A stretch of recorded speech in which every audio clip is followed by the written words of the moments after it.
Everyone, कैसे हो आप सभी लोग। आज के इस वीडियो में हम बात करेंगे कि आपको मॉक टेस्ट कब एंड कैसे देना चाहिए। जो भी एसएससी सीजीएल की तैयारी कर रहे हैं, जो भी बिगनर्स है, जिन्हें अभी नहीं पता कि उन्हें मॉक टेस्ट कब से देना चाहिए, कैसे देना चाहिए, कौन सी स्ट्रेटेजी उनको फॉलो करनी चाहिए, तो उन सभी के जो आंसर्स है वो इस वीडियो में आपको मिल जाएंगे। इस वीडियो को आपको एंड तक देखना है। ये वीडियो आपके लिए बहुत इंपॉर्टेंट होने वाली है। इसमें जो भी पॉइंट्स मैं बताऊंगी उन्हें आपको अप्लाई करना है अपने मॉक टेस्ट के टाइम पे, और उसके बाद मुझे कमेंट सेक्शन में बताना है कि ये आपके लिए हेल्पफुल रहा या नहीं रहा। तो चलिए हम सबसे पहले देखते हैं कि इस वीडियो में हम कौन कौन से पॉइंट्स को डिस्कस करने वाले हैं। तो इस वीडियो में हम देखेंगे कि आपके लिए मॉक टेस्ट देना इम्पोर्टेंट क्यों है। क्या बिना मॉक टेस्ट दिए एग्ज़ाम क्लियर नहीं होगा? आपको मॉक टेस्ट कब से स्टार्ट करना चाहिए, कब मॉक टेस्ट देना स्टार्ट कर देना चाहिए, मॉक टेस्ट को अटेम्प्ट करने का ऑर्डर क्या होना चाहिए, ये बहुत इंपॉर्टेंट है।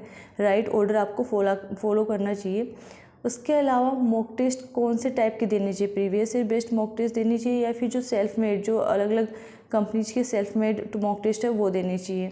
आपको मॉक टेस्ट को एनालिसिस कैसे करना है। उसके अलावा मॉक टेस्ट के टाइम पे टाइम कम पड़ जाता है तो टाइम मैनेज कैसे करें। एंड लास्ट में हम देखेंगे कि अगर मॉक टेस्ट में आपके मार्क्स एक जगह आके स्टक हो गए तो उन्हें कैसे इम्प्रूव करना है। तो चलिए हम आगे बढ़ते हैं। तो सबसे पहले हम देखते हैं कि मॉक टेस्ट आपके लिए इम्पोर्टेंट क्यों है। तो मॉक टेस्ट आपके लिए इम्पोर्टेंट है क्योंकि सबसे पहले ये आपको एक आइडिया देते हैं कि एग्ज़ाम आपका कैसा होगा। इसमें आपको सेम एग्ज़ाम पैटर्न पे सेम इंटरफेस देखने को मिलता है। आपके जो एग्ज़ाम में जिस टाइप के क्वेश्चंस आते हैं वो आपको देखने को मिलते हैं। तो ये आपको एग्ज़ाम का आइडिया देता है कि कैसा आपका एग्ज़ाम होने वाला है। Familiarity makes us confident and काम। आप जब इससे फेमिलियर हो जाते हो, जब आप एग्ज़ाम पैटर्न से, इस टाइप के क्वेश्चन से फेमिलियर हो जाते हो, उस इंटरफेस से फेमिलियर हो जाते हो, तो आप में एक कॉन्फिडेंस आता है। और आपका जो प्रेशर होता है, जो एग्ज़ाम के टाइम पे जो नए नए बच्चे होते हैं उनको जो प्रेशर होता है वो प्रेशर कहीं ना कहीं कम होता जाता है। इसके अलावा जब भी आपको ये देखना हो कि आपकी कितनी प्रिपरेशन हो चुकी है, आपका प्रिपरेशन का लेवल कहाँ तक है, आपको मॉक टेस्ट देना चाहिए। ये आपका एक रियलिटी चेक है जो आपको बताएगा कि आपके जो प्रिपरेशन है वो किस लेवल की कंप्लीट हो चुकी है। उसके अलावा जब आप मॉक टेस्ट देते हो ना, तो आपको डिफरेंट स्ट्रेटेजीज, जो जितने भी आपको एक्सपेरिमेंट्स करने हैं वो आप मॉक टेस्ट के टाइम पे कर लीजिए। कि आपने फर्स्ट दिन मॉक टेस्ट दिया, आपके मार्क्स कम आए, आपको दूसरे दिन कोई और स्ट्रेटेजी फॉलो करनी है, और तरीके से आपको मॉक टेस्ट देना है, तो वो सभी जो तरीके हैं ना वो आप मॉक टेस्ट के टाइम पे कर सकते हैं, ताकि एग्ज़ाम के दिन आप वो ही करें जो आपके लिए बेस्ट है, ना कि उस दिन आप एक्सपेरिमेंट कर रहे हो। उसके अलावा मॉक टेस्ट देने से आपको पता चलता है कि कहाँ कहाँ आप वीक हो, कहाँ कहाँ आप स्ट्रॉन्ग हो। इससे आप अपने जो वीक पॉइंट्स हैं उन पे काम कर सकते हो, जो स्ट्रॉन्ग पॉइंट्स हैं उन्हें और स्ट्रॉन्ग बना सकते हो। इसके अलावा आप टाइम मैनेज करना सीखते हो। आपको पता चलता है कि कौन से सेक्शन में आपको कितना टाइम देना चाहिए, कितना टाइम आपको लास्ट में बचा के रखना चाहिए। तो ये सभी चीज़ें आपको मॉक टेस्ट देने से आती है। उसके अलावा जो एग्ज़ाम के टाइम पे जो प्रेशर होता है, जो नर्वसनेस होती है ना, वो धीरे धीरे मॉक टेस्ट देने से आपकी गायब हो जाती है, कम हो जाती है। लास्ट में ये आपको आपकी जो प्रिपरेशन है ना वो सही चल रही है नहीं चल रही, आप एग्ज़ाम का जो पैटर्न है, आप एग्ज़ाम का जो सिलेबस है उसके अकॉर्डिंग तैयारी कर रहे हैं नहीं कर रहे, इसकी भी आपको इन्फॉर्मेशन देता है। ये आपको ट्रैक पे रखता है कि हाँ आपको इस टाइप से तैयारी करनी है। तो ये तो हो गया कि हमारे लिए मॉक टेस्ट बहुत इंपॉर्टेंट है। ये पॉइंट्स आपको बताते हैं कि मॉक टेस्ट देना आपके लिए बहुत इंपॉर्टेंट है। एग्ज़ाम में आपका सिलेक्शन होगा या नहीं होगा, इसमें मॉक टेस्ट का बहुत बड़ा रोल होता है। एक टॉपर और एक एवरेज स्टूडेंट में, एक से पास करने वाला कैंडिडेट है, उन दोनों में मॉक टेस्ट का बहुत बड़ा डिफरेंस होता है। मॉक टेस्ट देने का तरीका, मॉक टेस्ट कितने देने हैं, वो सब चीज़ें आप मायने रखती है कि आपका कितने स्कोर लास्ट में आएगा। उसके बाद हम नेक्स्ट देखते हैं इसमें कि आपको मॉक टेस्ट देना स्टार्ट कब करना है। तो मॉक टेस्ट आपको तब देना है जब आपका जो सिलेबस है वो अराउंड 70% कंप्लीट हो जाए। सिलेबस 70% से कम अगर आपका हुआ है और अगर आप मॉक टेस्ट दोगे तो आपके कम मार्क्स आएंगे, फिर आप डिमोटिवेट फील करोगे। तो इसलिए आपका जब 70% सिलेबस हो जाए उसके बाद आपको मॉक टेस्ट देना स्टार्ट करना है। लेकिन मैं ये बात कर रही हूँ फुल मॉक टेस्ट की। आपको क्या सिलेबस कंप्लीट होने 70% सिलेबस कंप्लीट होने से पहले मॉक टेस्ट देना ही नहीं है? नहीं, ऐसा नहीं है। आपको जो सेक्शनल मॉक है ना वो देने हैं, फुल मॉक टेस्ट आपको नहीं देने, सेक्शनल मॉक है ना वो देने हैं। चैप्टर वाइज जो मॉक होते हैं, जैसे आपका किसी भी सब्जेक्ट में एक चैप्टर कंप्लीट हुआ तो उसके बाद उस चैप्टर का जो मॉक है ना वो आपको देना है। इससे आपका कॉन्फिडेंस भी बूस्ट होगा, उस चैप्टर से रिलेटेड क्वेश्चन भी आपके सोल्व हो जाएंगे और आपकी अच्छी प्रैक्टिस एंड रिविजन भी हो जाएगा। उसके अलावा आप जब भी अपना सिलेबस आपका कंप्लीट अगर नहीं हुआ है अभी तक, तो आप प्रीवियस ईयर जो बेस्ट मॉक है ना वो दे सकते हैं। इससे क्या होगा, इससे आपको आइडिया लगेगा कि आप पढ़ क्या रहे हैं और एग्ज़ाम में क्या पूछा जा रहा है। तो आप प्रीवियस ईयर की मॉक्स दे सकते हैं, सेक्शनल मॉक आप अपनी तैयारी के टाइम पे भी दे सकते हैं।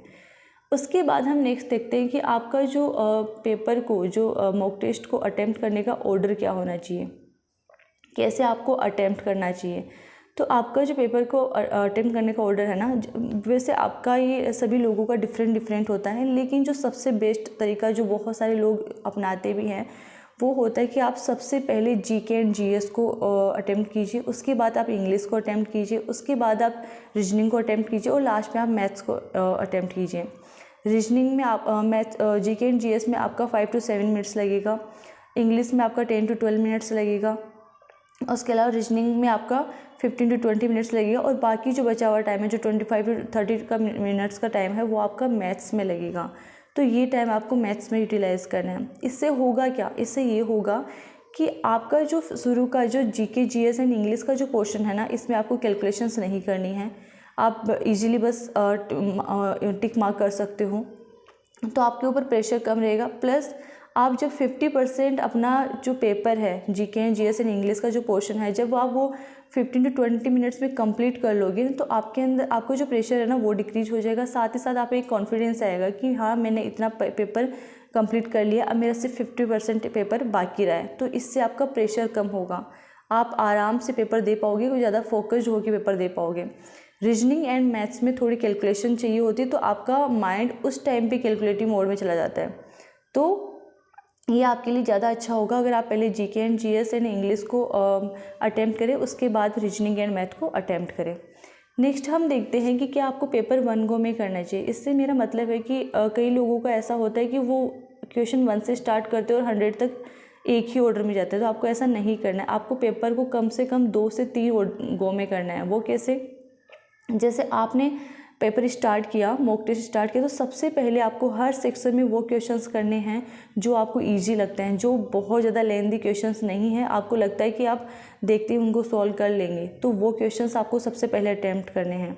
उसके बाद आपको वो क्वेश्चंस करने हैं जो आपको मॉडरेट लग रहे हैं, जो थोड़े बहुत लेंथी हैं, वो क्वेश्चंस आपको अटेम्प्ट करने हैं। लास्ट में वो क्वेश्चंस अटेम्प्ट करने 3rd गो में जिनमें आपको लगता है कि ये डिफ़िकल्ट है, काफ़ी लेंथी भी है और आपका थोड़ा टाइम ये ले सकते हैं। तो इस टाइप से आपको 3 गो में पेपर करना है। इससे फ़ायदा क्या होगा, इससे एक तो फ़ायदा ये होगा कि आपके जो भी इजी क्वेश्चन है ना वो नहीं छूटेंगे। कई बार ऐसा होता है हम डिफ़िकल्ट क्वेश्चन में फंस जाते हैं और फिर हमारे लास्ट में इजी क्वेश्चंस भी छूट जाते हैं, तो वो ऐसा, इससे वो नहीं होगा। सेकेंड, जब आप फर्स्ट एंड सेकंड गो में मोस्ट ऑफ द क्वेश्चंस कर लोगे तो लास्ट में आपके पास जो भी टाइम बचेगा आप उसमें डिफ़िकल्ट क्वेश्चन को भी आराम से कर सकते हैं, क्योंकि आप पे प्रेशर नहीं होगा। जब प्रेशर नहीं होता तो हम कई क्वेश्चंस को आराम से कर पाते हैं, तो आप डिफ़िकल्ट क्वेश्चंस में भी कई क्वेश्चंस को आप सोल्व कर पाओगे। और अगर लास्ट में 1-2 क्वेश्चन छूट भी जाते हैं तो इतनी टेंशन आपको नहीं होगी जो कि आपको ईजी क्वेश्चन छूटने पे होती। तो ये है कि आपको पेपर 1 गो में नहीं करना, 2 या 3 गो में आपको पेपर कंप्लीट करना है। नेक्स्ट हम देखते हैं कि आर्ट ऑफ स्किपिंग, ये बहुत इंपॉर्टेंट है। आपको एसएससी के किसी भी पेपर के लिए जब भी आप मॉक टेस्ट हो या फिर रियल एग्ज़ाम अगर आप दे रहे हो, आपको अपने ईगो पे नहीं लेना है इस चीज़ को कि ये क्वेश्चन मुझसे क्यों नहीं हो रहा है, ये मैंने सॉल्व किया हुआ है, ये मुझे बहुत अच्छे से आता है। ऐसा आपको नहीं करना। उस टाइम पे सॉल्व नहीं हो रहा, कोई नहीं, इसको अभी छोड़ दो, अगर टाइम बचा तो हम इसको लास्ट में फिर से देखेंगे, वो चीज़ आपको अपनानी है। तो आर्ट ऑफ स्किपिंग आपकी अच्छी होनी चाहिए। कौन से क्वेश्चंस को स्किप करना है, कौन से क्वेश्चंस को आपको अभी करना है, वो आपको आना चाहिए। लेंथी क्वेश्चंस है, डिफ़िकल्ट क्वेश्चंस है, उन्हें उस टाइम के लिए छोड़ दीजिए। लास्ट में अगर टाइम बचे तो उनको करना है और पहले इजी क्वेश्चंस आपको कंप्लीट करने हैं। उसके बाद में आर्ट ऑफ एलिमिनेटिंग ऑप्शंस, ये भी बहुत इंपॉर्टेंट है। सारे ही सेक्शन जो चारों सेक्शंस हैं उनमें ये एप्लीकेबल है। आपको हमेशा एक जो नज़र है ना वो अपने ऑप्शंस पे रखनी है।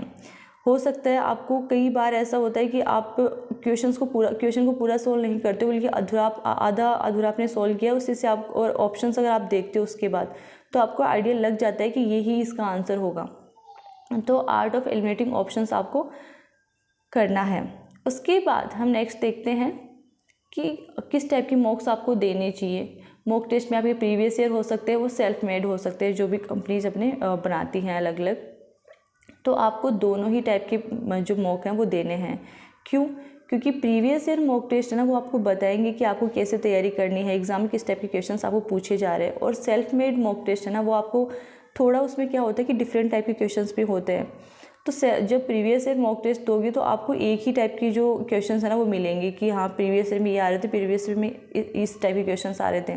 कुछ भी नया क्वेश्चन अगर इस बार आता है तो आप वहाँ पे एग्ज़ाम में आपको दिक्कत आएगी, इसलिए आपको सेल्फ मेड भी मॉक टेस्ट देने हैं।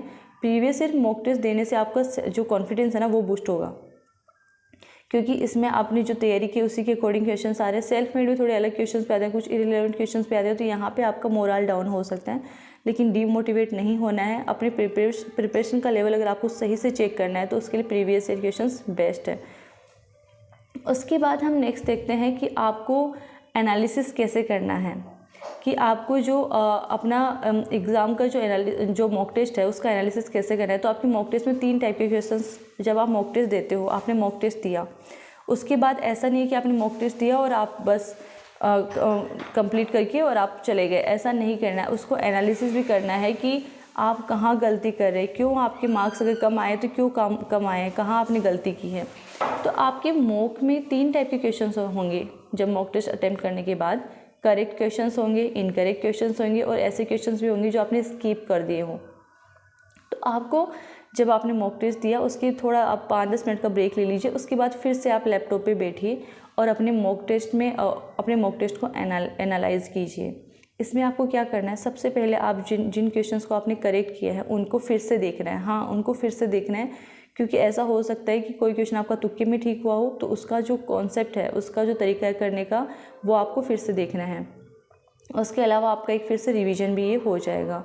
सेकंड, जो इनकरेक्ट क्वेश्चंस है ना, वो आपको देखने हैं कि ये क्यों गलत हुए, सिली मिस्टेक्स की वजह से गलत हुए, या फिर आपने अच्छे से रिवाइज नहीं किया इसलिए गलत हुए, तो ये आपको देखना है। या फिर आपने तुक्का लगाया था इसलिए इनकरेक्ट हुए, तो ये आपको देखना है और इसका जो सही तरीका है वो आपको एक कॉपी में नोट डाउन कर लेना है। उसके बाद आता है कि कौन कौन से जो आपने क्वेश्चन स्किप किए हैं।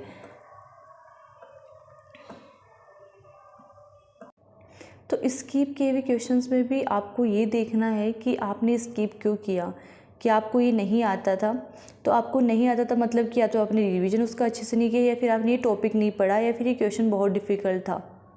तो आपको उस टाइप से उन क्वेश्चंस को देखना है, और नेक्स्ट टाइम जब भी आप मॉक टेस्ट देने बैठो तो आपको ये वो सभी चीज़ें रिवाइज करके बैठनी है जो आपने इसमें गलती की है, जो आपने इसमें छोड़ दी है।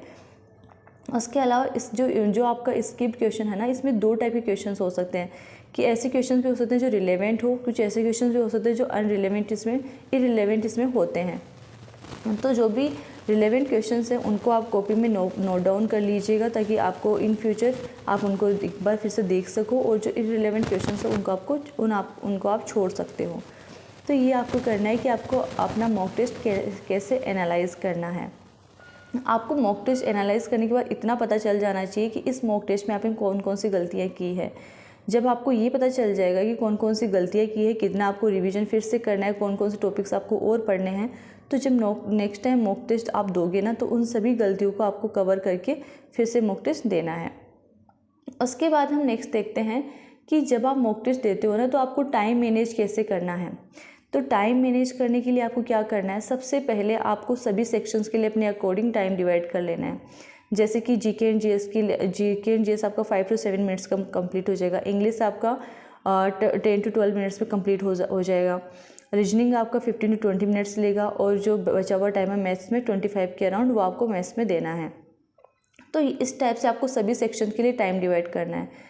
स्टार्टिंग में क्या होगा, स्टार्टिंग में जब आप मॉक टेस्ट दोगे तो आपके पास टाइम कम पड़ जाएगा। कुछ क्वेश्चंस ऐसे होंगे किसी सेक्शन में जो आपके छूट जाएंगे, लेकिन धीरे धीरे जब आप इसके प्रैक्टिस करोगे, जब सेक्शनल मॉक दोगे, तो आप इस टाइम ड्यूरेशन के अंदर अपने टेस्ट को कंप्लीट कर पाओगे। तो ये आपको करना है। तो टाइम मैनेजमेंट के लिए बस इतना करना है, आपको बार बार प्रैक्टिस करनी है। जितने हो सके उतने सेक्शनल मॉक दीजिए। जिस भी जो सेक्शन है उसमें आपको ज़्यादा टाइम लग रहा है उसका सेक्शनल मॉक दीजिए। इस टाइप से करके आप धीरे धीरे उस टाइम लिमिट के अंदर अपने टेस्ट को दे पाएंगे। उसके बाद हम देखते हैं कि एक टाइम आने के बाद आपका जो स्कोर है ना मॉक टेस्ट में वो रुक जाता है कि अब आपने पढ़ लिया, सिलेबस कंप्लीट कर लिया, उसके बाद मॉक टेस्ट दे रहे तो एक टाइम के बाद आपका स्कोर रुक गया, तो उसको कैसे इम्प्रूव करें।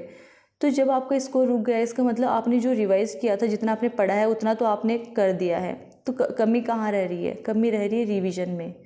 जब भी आपको लगे स्कोर रुका है, रिवीजन पे वापस जाइए। आपको रिवीजन करना है, प्रैक्टिस करनी है बार बार।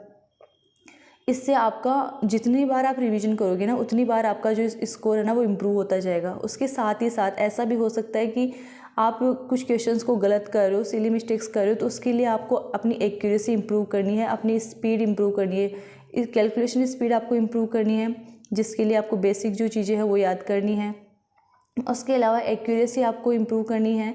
वो कैसे करनी है? तो उसके लिए आप जो भी अपने फॉर्मूलाज वगैरह हैं उनको अच्छे से याद कर लीजिए। उसके अलावा जो प्रेशर है उसको कहीं ना कहीं तो धीरे धीरे हैंडल करना सीखिए कि आपको प्रेशर नहीं लेना है, आपको नॉर्मल बिल्कुल एक समझ के उस एग्ज़ाम को देना है। तो एक्यूरेसी आपकी इस तरह से इम्प्रूव होगी। उसके अलावा आपको बार बार प्रैक्टिस करनी है। Practice is the key. Revision और प्रैक्टिस आपको मॉक टेस्ट में करनी है, इसी से आपका स्कोर इम्प्रूव होगा। तो ये हो गया हमारा मॉक टेस्ट के बारे में सब कुछ। जो इसके अलावा अगर आपको कोई और डाउट भी मॉक टेस्ट से रिगार्डिंग हो कि कितने मॉक्स देने हैं, हाँ इसके बारे में भी हम बात कर लेते हैं। तो आपको प्री से पहले कम से कम 40 to 50 मॉक्स दे देने चाहिए। उसके अलावा मेन से पहले आपको अराउंड 40 मॉक्स आपको कंप्लीट कर लेने चाहिए। इससे थोड़ा कम ज़्यादा भी हो तो चलेगा, उसमें कोई इतनी बड़ी दिक्कत नहीं है, लेकिन आपको जो भी मॉक्स देने हैं वो अच्छे से देने हैं, क्वालिटी वाले मॉक्स आपको देने हैं। इसके अलावा आपको कोई और डाउट हो तो आप मुझे कमेंट सेक्शन में कमेंट कर सकते हैं। Thank you.